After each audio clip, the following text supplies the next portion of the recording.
So in terms of religion, what you point out is that the kind of state experience that the spiritual realizer has is passed through a prism of interpretation, which in this case was a patriarchal, power-driven, hegemonic, prism. So even though the original state experiences might have been pure, by the time they got to the people, they were refracted through the prism of whatever stage of development people were at.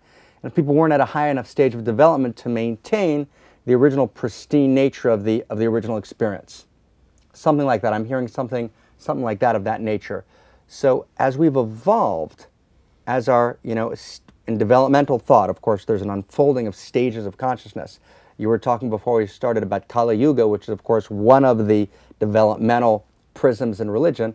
But we're now at a different place. We're at a place where maybe our prisms are evolving, and maybe we're at a place where we're no longer in that patriarchal, hegemonic mode.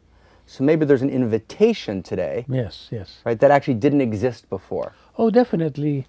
The father is weaker in the family. The fathers of the nation don't have the power they used to. Their reputation, the central government is weak. Even the authority of schools and ideologies. Right. There's been all this seeing through the manipulation through ideology.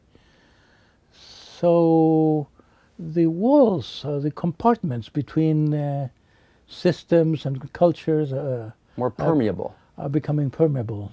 And synthesis is natural.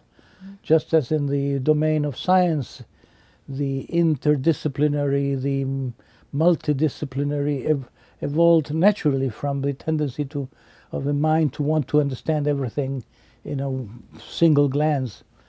But that was prevented in the story of religions by these artificial walls of each saying, look at me, don't hear this person over there. The truth is and sometimes it has been done skillfully. Like when I studied with Oscar Ichazo, we were convinced that he was Kutub, the essential source of baraka, of the blessing in his generation. And because he had told a story that was very supportive of that. But then I read, I don't remember where, that Naqshbandi teachers often say that they are the pole of the age. Right, the axis mundi. Because it leads students not to look to possible, maybe I should be somewhere else learning with somebody else. It's distracting. Right. It helps polarize.